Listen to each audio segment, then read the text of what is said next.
Paddywhack by T.J. English. This is the quote that I read at the start of the book that I really got hooked into. It goes, in the shadowy corners of America's cities, amidst the smoke of the factory chimneys and a clang of steel mills, there lurks a breed of man whose name struck fear into the hearts of those who dared to cross them. They were the Irish-American gangsters, master of deception, kings of the underworld, and the architects of mayhem. Paddywhack is a complex book that talks about the Irish mob, its complex, historically accurate exploration of the Irish mob in the 19th century through the 20th century, with each gang history shown in order instead of being a narrative plot like most books. With many names and gangs, the book aims to explore each gang, what they did, and their affiliation with each other. There are 6 groups in the book: the Goose Gang, the West End Gang, the Winter Hill Gang, the Irish Mob in Philly, the Chicago Outfit, and the Provost, which is the Provisional Irish Republican Army. These gangs all have connections and different effects on American society. The Winter Hill Gang. This gang operated mainly in Massachusetts and also in Boston. The main figures of this gang were James Bulger, Stephen Fleming. This gang had a big impact on the U.S., whether it be drug trafficking, extortion, illegal gambling, and murder.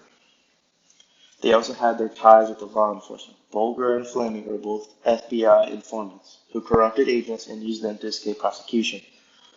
This is like the main reason why they lasted so long, was because of these two being in FBI.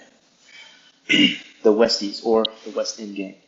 Based in Hell's Kitchen in Manhattan, New York City, this gang was led by many people, but the main leaders were Mickey Spillane, James Coonan. This gang was one of the more violent gangs at the time. They had many rivals in organized crime, including the Italian-American Mafia, which led to violent conflicts and politics between gangs. The Chicago Outfit.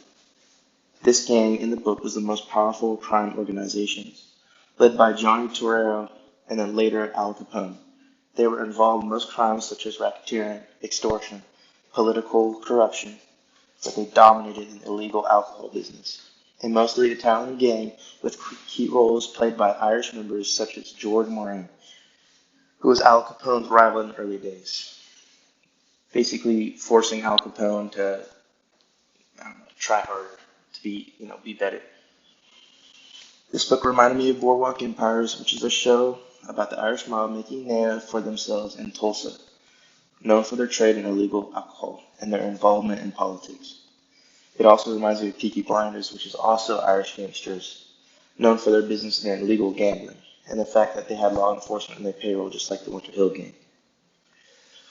Oh no, it was pretty easy to read. I would say once you get used to the names of a certain group, the writer, adds another group or even more people, and it kind of gets hard to keep up with. But once you get past that fact, and learn each character's complex storytelling, it's a pretty good book. And like I said, I personally like the book. I will say, again, it's hard. I can understand why people wouldn't want to read it because of the different names. I have a horrible memory.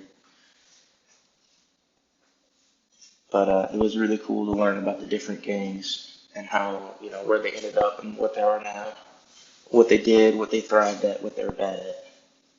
And yeah, that's it.